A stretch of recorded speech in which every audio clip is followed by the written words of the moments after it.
jangan sampai kita terjebak dalam jebakan-jebakan setan tuh suka gitu ya. Dia bilang, rugi lu sholat tapi masih buat dosa. Akhirnya kita jadi malas sholat.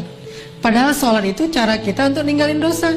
Inna sholata tanhal fahsya'i wal munkar. Itu sifat dari sholat, itu mencegah kita dari dosa.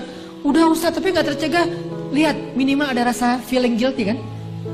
Itu bukankah itu bagian dari progres spiritual dalam diri kita? Dulu kita kan gak feeling guilty berbuat dosa. Sejak kita mulai sholat, berbuat dosa mulai feeling guilty kan, walaupun gak langsung bisa meninggalkan. Itu udah progres loh.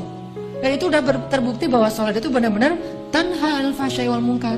Mulai ngerasa gak enak, mulai ngerasa malu. Dulu gak ada malunya, malah bangga lagi berbuat dosa. Sekarang malu. Bukankah malu itu bagian dari iman?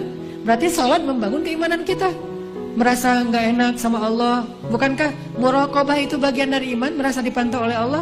Mulai merasa setelah itu nyesal. Dulu nggak ada nyesalnya, habis buat dosa biasa aja, malah bangga, malah cerita-cerita. Sekarang malah nyesal. Masih buat dosa sih, tapi setidaknya udah nyesal. Maka terusin sholatnya, perbaiki sholatnya, Allah akan perbaiki diri kita dari dosa. Jadi fokus kita, perbaiki sholatnya. Oh mungkin sholat kita masih kurang tepat waktu. Oh mungkin sholat kita masih belum di masjid. Oh mungkin sholat kita belum di shaf pertama. Oh mungkin sholat kita belum banyak tambahin dengan gimmick sunnah-sunnahnya. Oh mungkin sholat kita belum banyak ditutup dengan istighfar setelah sholatnya, doa dan seterusnya. Perbaiki sholat kita, Allah akan perbaiki hidup kita. Jadi jangan sampai kita terjebak sama setan mengatakan, rugi aja kamu sholat banyak dosa. Enggak, itu mah kerjaan setan yang bikin kita jadi merasa sholatnya jadi sia-sia. Enggak ada kebaikan yang sia-sia. Sholat itu kan kebaikan, nggak mungkin sia-sia. Tapi masih korupsi Ustadz, masih bohong, masih curang, masih apa. Nggak, itu urusan lain. Yang jelas, jangan sampai gara-gara udah terlanjur bikin dosa meninggalkan kebaikan yang sudah kita kerjakan. Itu lebih buruk lagi keadaannya. Makanya mending sholatnya perbaiki, nanti Allah akan perbaiki hidup kita.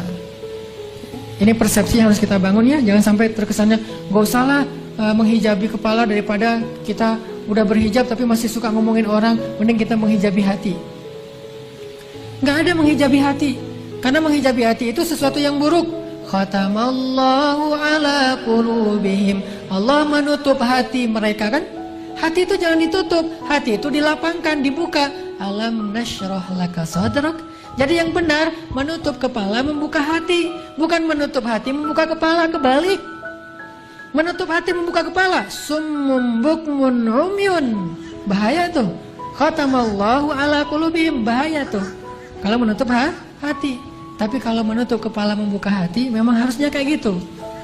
Jadi bukan sebaliknya, menutup hati, membuka kepala. Ini persepsi umum yang disebut dengan syubhat.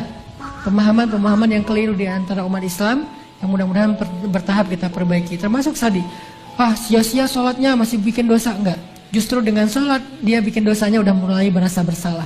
Udah mulai merasa malu, udah mulai merasa menyesal setelahnya, udah mulai mengurangi sedikit-sedikit walaupun belum bisa maksimal.